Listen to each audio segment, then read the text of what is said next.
Hi there, this is a very quick response to yeahwotevaman and his response to my video on prostitution. Thanks very much for doing that response, and sorry it's taken me so long to get back. I've been working away for a couple of days, so I've just got back in front of a computer. But yeah, there's some great things there, which I can use to jump off, I hope. Firstly, this phrase slut shaming, which is a great phrase. It's very alliterative.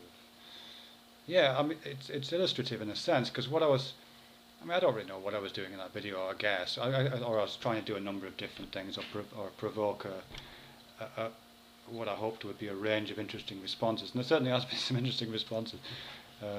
Slightly terrifying, some of them, but never mind.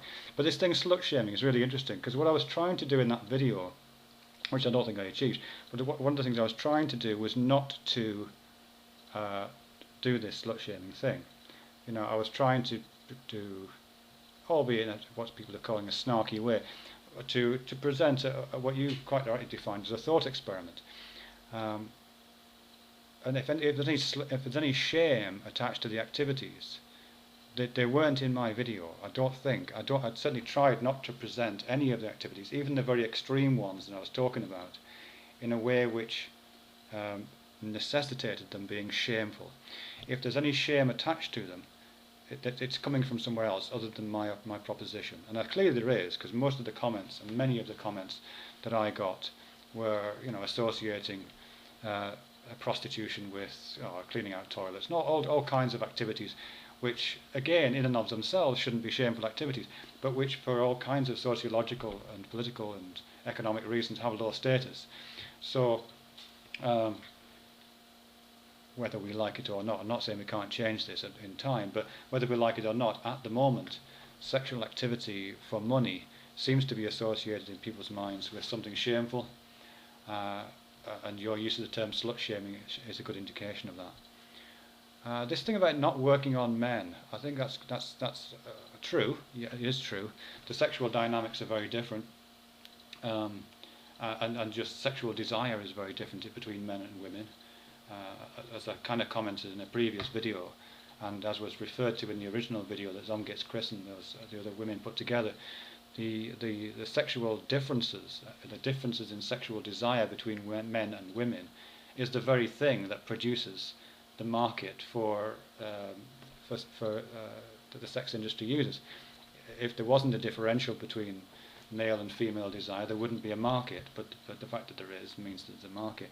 So it doesn't work in reverse. I mean, I know there are specific pockets of gay porn, for example, and some other bits and stuff. But in general, it's not a symmetrical relationship. They are different. The one that I think To Be Serious mentioned, the case in there where it's about, you know, being gay for pay, taking up the arse for cash, that's an interesting analogy. It doesn't take you very far, but I think imagining being a rent boy is interesting, because certainly one of the comments that I got, I can't remember which video it was on. I think it was the Filthy Sanchez video. Used it was a man talking about agreeing to have anal sex for cash even though he wasn't gay, and he used this term desperate, if I was desperate enough. And I think there's something really telling about that. I think there's something really telling about the motivation for why a person might get into that kind of industry. I'm not for a moment suggesting that every person who works in the sex industry is driven in there by desperation. I imagine some are, and I imagine some gravitate towards it because they don't have other opportunities, and I imagine some gravitate towards it because it seems they've seen Pretty Woman, it seems attractive, and I imagine all kinds of reasons, and some because perhaps they just like it. I don't think anyone is advised to do it because their career officer mentioned it in school, or because I don't know. It's certainly not one of the usual routes. You know what I mean? You don't get. Actually, I was going to say you don't get little whore kit. You know, like you get little nurse dressing up outfit, and you get little these dressing up kits that school children get. But actually, you kind of do get little whore dressing up outfits. Anyway, yeah, that's it. Oh yeah, this only thing I just wanted to mention was there's something to do with boundaries. I might have to do a separate video about this, but it's a fascinating topic about boundaries. Divinity mentioned it, and one or two other people have mentioned it, and you mentioned it here as well. Yeah, whatever, man. About people setting boundaries for what's acceptable behaviour. You know, how a sex worker sets a boundary in the way that all workers do. I guess all of us set boundaries on what we do. But it seems to me that something about, and I might be misguided in this, it is just my intuition, I'm not drawing on informed sources here, but it might be that, it seems to me at least, that one of the boundaries that seems to predominate in the sex industry is a boundary of decency. You know, I will do this, I won't do that. I will dress up in a nurse's uniform, but I won't deliver the enema.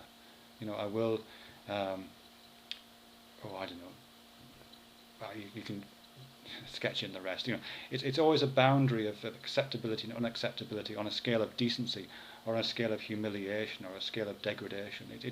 There's something very strange about that. And certainly the examples that I gave on my video, you know, the glass bottom boat and the filthy Sanchez, you know, I kind of picked those deliberately because they are, you know, beyond the pale, you know, way beyond most people's boundaries. Yeah, but I don't know. I don't really know where I'm going with that. But there's something about that, those boundaries being set on some kind of scale, and wherever you draw your boundary, you're all on the same scale. Something like that. I'll have to think about that more and do a separate video about that. Yeah, and just one last thing on that to do with boundaries is that, you know, some people have come back to me saying that some of the things that I said are disgusting, some of these sexual activities I said are disgusting. I tried not to put any kind of disgusting inflection on them. I just offered them as possibilities for sexual activity. So it seems to me that if some people are coming back saying that, you know, consensual sexual activity, which is relatively conventional, is okay, but some of those more perhaps extreme and less family-friendly activities are disgusting, then there's a boundary, then they're setting a boundary for someone else's morality. And there's something odd about that.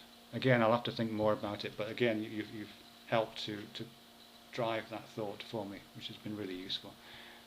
And indeed, all of the comments and the video responses I've got, it's been a very rich and variegated experience. Which is that's what it's for, isn't it? I mean, isn't that what we're here for? To have rich and variegated experiences, and not to bang the drum for our authoritarian ideas, to open up ideas and see where they go. Thanks very much, and thanks for all the comments you've made in the past there. I always enjoy your comments. Thanks very much.